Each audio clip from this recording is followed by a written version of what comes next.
This is what Venice collected last year from charging people to walk into it. 5 million euros. 650,000 paid tickets across 60 days. Now hold that number, because the whole video is one piece of arithmetic, and it takes 90 seconds to do. Everybody heard that Venice started charging. It was on every news site in the world, usually with a photograph of a turnstile and a sentence about tourists ruining the city. Almost nobody asked the next question. What does 5 million euros actually buy in a city built on wooden posts in a lagoon? Start with how the charge worked, because it is smaller than people think.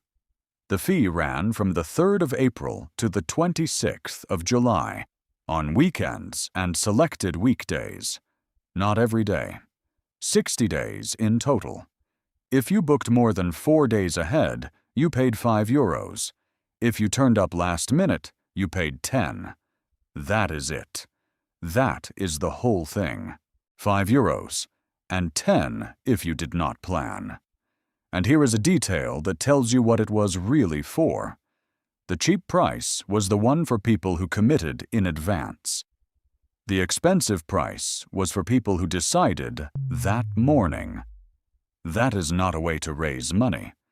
That is a way to flatten a crowd. If you wanted revenue, you would charge everybody the same, and you would charge them more. And then there are the exemptions, which give the game away completely. Residents do not pay. People who work in Venice do not pay. Students do not pay. Children do not pay. And here is the one that matters most. If you stay the night, you do not pay this fee either. Overnight guests are covered by the hotel tourist tax instead. Think about what is left after all of that. The fee applies to exactly one person, the visitor who arrives in the morning and leaves before dark. That is not an accident of drafting. That is the target. The whole instrument was built to reach the day tripper, and nobody else, because the day tripper is the one who arrives in the largest number on the same handful of days, and spends the least while they are there. You do not design a fund that way. You design a filter that way. By the city's own reckoning, it worked a little. Council officials reported early signs that crowding on the very worst days had softened. So, as a crowd control tool, the fee did something. Hold on to that, because it matters at the end. Now, the other number. 20 kilometers from St. Mark's Square, at the 3 gaps where the Adriatic enters the lagoon, there is a machine called MOSE. It is a row of hinged steel gates that lie flat on the seabed. When a high tide is forecast, compressed air pushes the water out of them and they swing up, and for a few hours Venice is separated from the sea. It cost about 6 billion euros to build, and every single time those gates come up, it costs 200,000 euros.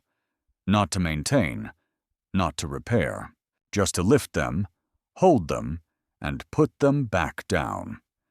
So do the division, because nobody does it out loud. 5 million euros divided by 200,000 is 25. 25 liftings. Now, how often does MOSE actually come up? In its first 4 years, it was raised 100 times. That is about 25 times a year. Read those two numbers next to each other. The entire tourist entry fee for a whole season pays for approximately 1 year of raising the barrier. And nothing else. Not €1 left over for a bridge, a canal, a pavement, or a wooden pile. Now, before you decide what that means, there is something you need to know about the fee itself. 2026 was declared the 3rd and final year of the trial. Come back to that, because first the barrier gets more expensive. 200,000 euros per lifting is only the trigger. The system itself has to be maintained, and saltwater is the most patient enemy an engineer can have. The head of the authority that runs the lagoon has given a figure for what is available. 63 million euros a year, guaranteed through 2034. 63 million a year to keep one flood barrier working, against 5 million from every day tripper who paid. But that is not the uncomfortable part. The uncomfortable part is that 63 million is the budget, not the bill. The estimated real cost of operating and maintaining MOSE is somewhere between 100 and 120 million euros a year, which means the barrier is short by somewhere between 37 and 57 million euros every year against its own funding line. There is a hole inside the hole. And this is not a new discovery.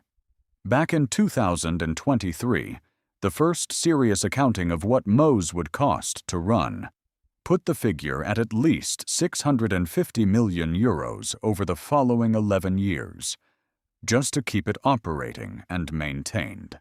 650 million for a machine that already cost 6 billion to build.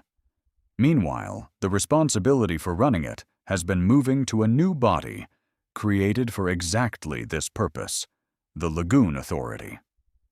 Which tells you something on its own. When a state builds a permanent institution to manage the upkeep of one piece of infrastructure, the upkeep is not a rounding error. It is a department, and Venice is not only MOSE. Underneath the postcard, there is a city that has to be physically held together. Brick foundations sitting in salt water, canals that have to be drained and dredged, stone pavements that lift, bridges that carry more feet in a summer than most towns see in a decade. And that maintenance is stranger than most people imagine. Venice does not sit on rock. It sits on millions of wooden piles driven into the mud of the lagoon 1,000 years ago, which survive precisely because they are underwater and starved of oxygen. The canals themselves have to be drained, section by section, so the walls and the foundations underneath can be repaired. When it happens, a canal is dammed at both ends, pumped out, and for a few weeks a street that has been water for a millennium is a muddy trench with scaffolding in it. That work never stops, and it never appears in a photograph anybody takes. None of that appears in the 5 million either. So the question the video opened with has an answer now, and it is not a dramatic one. Who pays for Venice? Italy does. Not Venice, and certainly not the visitor. The Italian state was expected to carry something on the order of 80 million euros a year for the barrier alone. That money comes from people in Palermo and Turin and Bologna who will never take a photograph from the Rialto. The tourist pays 5 euros and gets the guilt.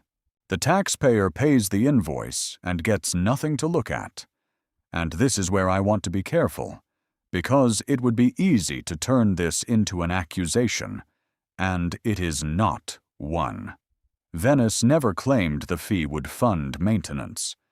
It said from the beginning that this was an experiment in managing crowds. The press turned it into a maintenance story because a city charging admission sounds like a city funding itself, and that is a much simpler headline than the truth. The confusion is not a lie anybody told.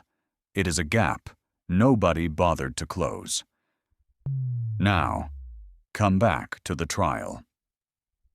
The third and final year ended on the 26th of July, 2026. The city's own access fee service says so plainly.